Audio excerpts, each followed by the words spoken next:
Good morning students. In previous video we are studied about the blood and blood components. Okay. Now in this video we will study about the blood functions or functions of bloods. म्हणजे बघा रक्त आणि रक्ताची कार्य. तर मागच्या व्हिडिओमध्ये आपण रक्ताबद्दल माहिती घेतली. तसेच रक्तामध्ये कोणकोणते घटक असतात.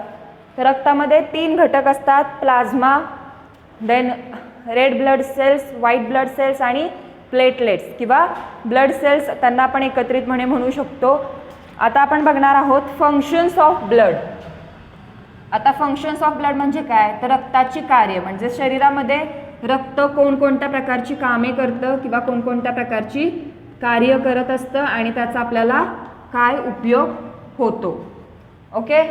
नाव first function of blood, it is a transport of gases. Transport of gases. Write down this in your notebook. Transport of gases म्हणजेच काय, तर वायूंचे परिवहन करणे.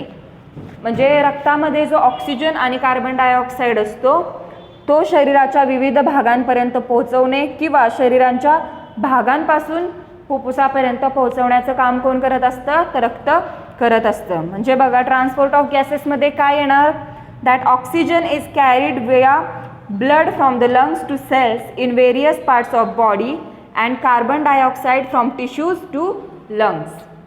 Then next one is a transport of nutrients. Transport of nutrients. Okay. याच्यामध्ये काय होतं, transport of nutrients means पेशींना खाद्य पुरवणे किंवा आपल्या रक्तामध्ये शरीरामध्ये ज्या पेशी उपलब्ध आहेत त्या पेशींना सुद्धा अन्नाची गरज असते. ते अन्न, ते खाद्य कोण पुरवतं, तर ते रक्तामार्फत पेशींना विविध अवयवांकडे पोहोचवलं जातं. So the simple nutrients like glucose, amino acid, fatty acids are taken up by blood from wall of alimentary canal and transported up to each cell in the body. म्हणजे जे छोटे छोटे ठराविक न्यूट्रिएंट्स आहेत, glucose, amino acid, fatty acid सारखे, ते पेशींना पुरवण्याचं काम कोण करत असतं, तर रक्तामार्फत ते पेशींपर्यंत पोहोचवले जातात. त्यानंतर transport of waste materials. Transport of waste materials म्हणजे टाकाऊ पदार्थांचं वहन करण्याचं सुद्धा काम हे रक्त करत असतं. तसेच शरीरामध्ये मृत पेशी वगैरे ज्या तयार होतात, शरीरामध्ये जे टाकाऊ पदार्थ तयार होतात त्या टाकाऊ पदार्थांचं वहन करण्याचं सुद्धा काम रक्तामार्फत केलं जातं. म्हणजेच nitrogenous wastage like ammonia, urea, creatinine are released by tissues into blood which carries those to kidney for excretion. म्हणजे बघा शरीरामध्ये जे टाकाऊ पदार्थ तयार होतात टिश्यूंमार्फत ते रक्तामार्फत किडनीपर्यंत पोहोचवले जातात आणि किडनीकडून शरीराच्या बाहेर उत्सर्जित केले जातात. एक्सक्रेशन त्यांचं केलं जातं. त्यानंतर प्रोटेक्शन. प्रोटेक्शन म्हणजे काय, तर शरीर संरक्षणाचं काम सुद्धा आपलं रक्त करत असतं. प्रोटेक्शन कशा प्रकारे करत असतं, तर बघा antibodies are produced in the blood and they protect the body from microbes and other harmful particles. म्हणजे रक्तामध्ये जे अँटीबॉडीज किंवा प्रतिपिंड तयार होतात ते काय करतात, तर रक्तामध्ये जे अँटीबॉडीज तयार होतात त्या अँटीबॉडीज काय करतात, तर आपल्या शरीरामध्ये बाहेरून येणारे जे मायक्रोब्स आहेत, जे बॅक्टेरियाज आहेत त्यांच्यापासून शरीर संरक्षणाचे काम रक्त करत असतं. त्यानंतर येतं transport of enzymes and hormones म्हणजे विकर व संप्रेरक परिवहन. Enzymes, transport of enzymes and hormones. Transport of enzymes and hormones. विकर व संप्रेरक वहनाचं जे काम असतं ते सुद्धा रक्त करत असतात. तर blood transports the enzymes and hormones from the site of their production to the site of their action. नंतर येतं थर्मो रेग्युलेशन म्हणजेच तापमान नियमन. आपल्या शरीराचं जे तापमान असतं ते तापमान कंट्रोल करण्याचं काम कोण करत असतं, तर रक्त करत असतं. त्यालाच आपण काय म्हणतो, थर्मोरेग्युलेशन. थर्मोरेग्युलेशन म्हणजेच काय, तर शरीरचं तापमान नियंत्रण करण्याचं काम हे रक्त करत असतं. आपल्या शरीराचं किमान तापमान हे 37°C म्हणजे 37 डिग्री सेल्सिअस एवढं असावं लागतं आणि ते तापमान कंट्रोल करण्याचं काम कोण करत असतं, तर रक्त करत असतं. Then maintaining the balance of minerals like sodium, potassium in the body, and if bleeding occurs at the injury, platelets and a protein called fibrinogen of the blood form a clot and seal the injury. म्हणजे दुसरी काय आहे, तर शरीरामध्ये अतिरिक्त जे क्षार तयार होतात ते कंट्रोल करण्याचं काम सुद्धा रक्त करत असतं. तसेच आपल्या शरीराला जर एखादी जखम झाली तर ती जखम लवकरात लवकर भरून येण्याचं काम सुद्धा रक्तच करत असतं. त्यानंतर आपण बघणार आहोत ब्लड ग्रुप. आता आपण रक्ताची फंक्शन बघितली की transport of gases, transport of nutrients, transport of waste materials, then protection of the body, then transport of enzymes and hormones and thermoregulation and other functions are maintaining the balance of minerals and seal the injury as soon as possible. त्यानंतर आपण बघणार आहोत blood group. आता तुम्हा सगळ्यांनाच माहिती आहे की आपल्या प्रत्येकाचा जो रक्तगट म्हणजे जो ब्लड ग्रुप असतो तो वेगवेगळ्या प्रकारचा असतो. काहींचा ब्लड ग्रुप हा एकसारखा असतो तर काहींचा ब्लड ग्रुप हा वेगळा असतो. तर हा जो ब्लड ग्रुप आहे त्याचे एकूण टोटल 4 प्रकार पडतात. कोणकोणते आहेत, ए बी आणि ओ हे रक्तगटाचे म्हणजेच ब्लड ग्रुपचे 4 प्रमुख प्रकार आहेत. Right down this. Blood groups have 4 main types, A B and O. आणि आपण बघा कॉन्सेप्ट आहे average positive and RH negative. Okay, RH positive and RH negative. So there are 2 types of RH negative and RH positive of each of those 4 groups. So there are total 8 blood groups are formed. हे जी concept आहे RH positive आणि RH negative, यामुळे काय होतं तर प्रत्येक रक्तगटाचे अजून 2 रक्तगट होतात आणि एकूण रक्तगट असे 8 प्रकारचे आपल्याला आढळून येतात. म्हणजे बघा इथं एचे A positive, A negative, B positive, B negative, A B positive, A B negative, O positive, O negative. So now there are total 8 blood groups, but main blood groups have only 4 types, A, B, AB and 4, and these are the subtypes of blood groups. So बघा कधी कधी ॲक्सिडेंटमध्ये एखाद्या व्यक्तीचं खूप प्रमाणात रक्त जातं, खूप ब्लड लॉस होतो, there is excess of blood loss. त्यामुळे काय होतं तर त्या व्यक्तीला रक्ताची गरज असते आणि त्या रक्ताच्या गरजेसाठी काय करतो तो त्या व्यक्तीचा जो ब्लड ग्रुप आहे त्याच ब्लड ग्रुपचं रक्त आपण त्याला देऊ शकतो. त्याला आपण काय म्हणतो ब्लड डोनेशन. मग अशा प्रकारे रक्त गोळा करण्यासाठी अनेकानेक ब्लड बँक्स असतात किंवा आपण ब्लड डोनेशन कॅम्प ऑर्गनाईज करतो. त्यामधून वेगवेगळ्या रक्तगटाचे रक्त आपल्याला मिळते. ते रक्त आपण ब्लड बँकेत जमा करतो आणि त्याच ब्लड बँकेतून ज्या ज्या व्यक्तीला रक्ताची सर्वात जास्त गरज आहे त्या व्यक्तींकडे रक्त पुरवठा करण्याचे काम ह्या ब्लड बँक्स करत असतात किंवा ब्लड डोनेशनचं काम आपण करत असतो. त्यालाच आपण काय म्हणतो म्हणजे रक्त देण्याच्या प्रोसेसला आपण काय म्हणतो blood donation. Blood donation means what, to donate blood for a needy people. Okay, गरजू माणसाला रक्त देणे याला काय म्हणतात आपण ब्लड डोनेशन. परंतु ज्या व्यक्तीचं समजा माझं रक्त जर ए पॉझिटिव्ह आहे तर मला ए पॉझिटिव्ह रक्ताचीच गरज असेल, मला बी पॉझिटिव्ह रक्त सूट होऊ शकत नाही. परंतु हा जो ओ पॉझिटिव्ह किंवा ओ गट जो रक्तगट आहे it is non as a universal donor. त्याला युनिव्हर्सल डोनर का म्हणतात कारण तो रक्तगट कोणत्याही रक्तगटाच्या व्यक्तींना चालू शकतो किंवा त्या रक्तगटाला कुठल्याही व्यक्तींचा रक्तगट सूट होऊ शकतो. म्हणूनच ओ पॉझिटिव्ह ह्याला आपण काय म्हणतो युनिव्हर्सल डोनर.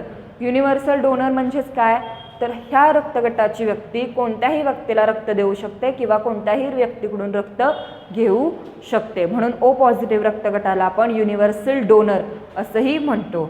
सो बघा, ब्लड डोनेशन म्हणजे काय? To donate blood. Okay, then blood bank. What is mean by blood bank? Collection of blood. जिथे रक्त एकत्रित गोळा केलं जातं त्याला आपण म्हणतो blood bank. Okay, now third concept is blood donor.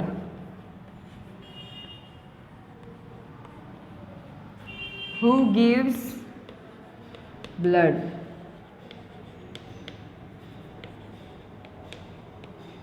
Okay, and then blood acceptor.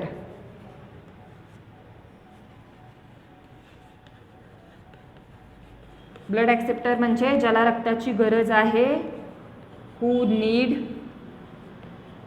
Blood. ज्याला रक्ताची गरज आहे त्याला आपण काय म्हणतो? Blood acceptor. जो रक्त देतो त्याला म्हणतो आपण ब्लड डोनर. जिथे रक्त साठवलं जातं त्याला आपण म्हणतो blood bank.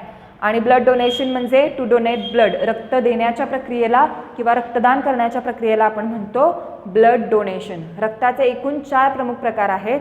There are 4 main types of bloods, A, B, AB and O. And because of the RH positive and RH negative concept, there is a 8 types of or 8 subtypes of blood group, like A plus, A minus, A positive, A negative, or B positive, B negative, AB positive, AB negative, O positive and O negative.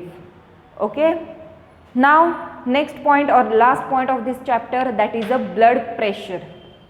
Okay, what is mean by a blood pressure? कशाला म्हणतो आपण blood pressure? तर रक्तदाब. काही बघा, काही गोष्टींना, काही माणसांना खूप प्रकारे टेन्शन असतं, काहींना वेगवेगळ्या प्रकारचे आजार असतात. तर त्यामुळे काय होतं, तर आपल्या शरीरावर एक प्रकारचा दाब निर्माण होतो आणि तोच दाब आपल्या रक्तावर सुद्धा आपल्याला आढळून येतो. त्याला आपण रक्तदाब किंवा ब्लड प्रेशर असं म्हणतो. मग कधी कधी आपल्या शरीराचं किंवा ब्लड प्रेशर जर वाढलं तर आपल्याला त्रास होण्याची सुद्धा शक्यता असते. So blood pressure. Blood is continuously kept flowing through the blood vessels. बघूयात आपण ब्लड प्रेशर. बघा, हे जे रक्त आहे ते आपल्या रक्तवाहिन्यांमधून आपल्या शरीरामधून कंटिन्यूपणे म्हणजे सतत कधीच न थांबता हे वाहत असतं. त्याचं जे काम असते ते करत असतो. So due to the contraction of relaxation of heart. So due to the contraction of heart, pressure is exerted on the wall of arteries and it is called as a blood pressure. So हृदयाचं कार्य व्यवस्थित चालण्यासाठी जे रक्त आहे ते धमन्यांमधून शिरामधून continue वाहत असतं. त्याची प्रोसेस, त्याचा फ्लो चालूच असतो. त्यामुळे कधी कधी काय होतं तर पेशींच्या भिंतीवर म्हणजे ह्या ज्या धमन्या किंवा शिरा आहेत त्यांच्या भिंतीवर एक प्रकारचा दाब तयार होतो आणि त्याच दाबाला आपण ब्लड प्रेशर किंवा रक्तदाब असं म्हणतो. पुन्हा एकदा ऐका definition. Blood is continuously kept flowing through blood vessels due to contraction relaxation of the heart. Due to this contraction of the heart, pressure is exerted on the wall of arteries and it is called as a blood pressure.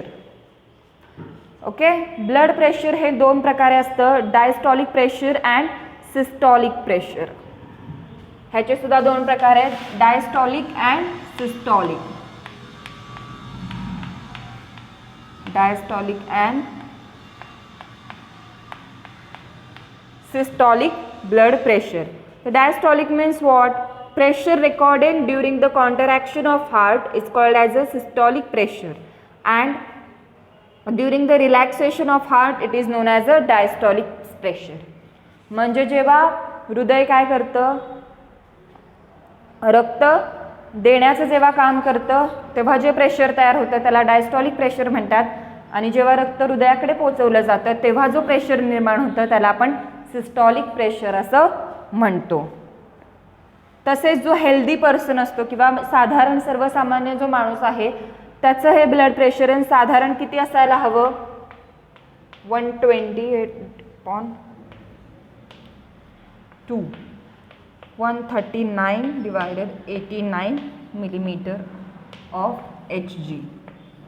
तर एका सर्वसामान्य माणसाचं जे blood pressure आहे ते 120 म्हणजे 120/80 millimetre to 139/89 millimetre Hg एवढं हे सर्वसामान्य माणसाचं ब्लड प्रेशर जे आहे असायला हवं. त्यामध्ये थोडा जास्त जरी किंचितसा जरी फरक झाला म्हणजे ब्लड प्रेशर वाढलं किंवा कमी झालं तरी माणसाच्या हालचालीमध्ये परिणाम होऊ शकतो. जेव्हा आपलं ब्लड प्रेशर वाढतं तेव्हा आपल्याला एक अनकॉन्शियस फिलिंग येते, आपण स्ट्रेस फील करतो, खूप सारा आपल्याला घाम येतो, आपण चक्कर आल्यासारखं फील होतं. ते कधी होतं जेव्हा आपलं ब्लड प्रेशर वाढतं, रक्तावरील दाब वाढला जातो टेन्शनमुळे, स्ट्रेसमुळे, तेव्हा आपल्या शरीराचं जे ब्लड प्रेशर आहे तेही ऑटोमॅटिकली इन्क्रीज होतं.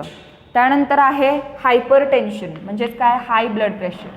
जे आत्ता मी म्हणलं हायपर टेन्शन कशामुळे होतं, जर आपण कधी खूप प्रमाणात टेन्शन घेतलं किंवा आपला स्ट्रेस वाढला तर आपल्याला हाय ब्लड प्रेशरचा त्रास हा होऊ शकतो. टेन्शनमुळे रक्तावरील दाब वाढला जातो आणि त्यामुळे ऑटोमॅटिकली आपलं जे ब्लड प्रेशर आहे ते सुद्धा हाय होतं किंवा रक्तदाब आपला वाढला जातो. So high blood pressure than the normal is referred as a hypertension. In arteries of the person with hypertension, unnecessary tension develops. Heart needs to perform more functions than the normal condition in case of hypertension. Both the systolic and diastolic pressures are high in hypertension. म्हणजे हायपरटेन्शनमध्ये काय होतं, हायपरटेन्शनमध्ये हृदय जे आहे ते सर्वात जास्त काम करतं आणि ते सर्वात जास्त काम केल्यामुळे ऑटोमॅटिकली रक्तावरचा जो दाब आहे तो वाढला जातो आणि रक्तावरचा दाब वाढला की आपल्याला हायपरटेन्शनचा त्राससुद्धा वाढला जातो. त्यामुळे काय होतं, जेव्हा कधी आपल्याला स्ट्रेस वगैरे होईल, आपण टेन्शनमध्ये येऊ, त्यावेळेस आपलं हृदय हे खूप स्पीडमध्ये आणि खूप जास्त काम करण्यास सुरुवात करतं आणि जसं जसं हृदयाचं काम वाढतं तसं तसं रक्तावरचा जो दाब आहे तो सुद्धा ऑटोमॅटिकली इन्क्रीज होत जातो आणि त्यामुळे कधीकधी आपल्याला हायपरटेन्शनचा किंवा हाय ब्लड प्रेशरचा त्राससुद्धा होऊ शकतो. So now in this video our this chapter human body and organ system is over here. If you can't understand any concept then see the videos again and again. Thank you.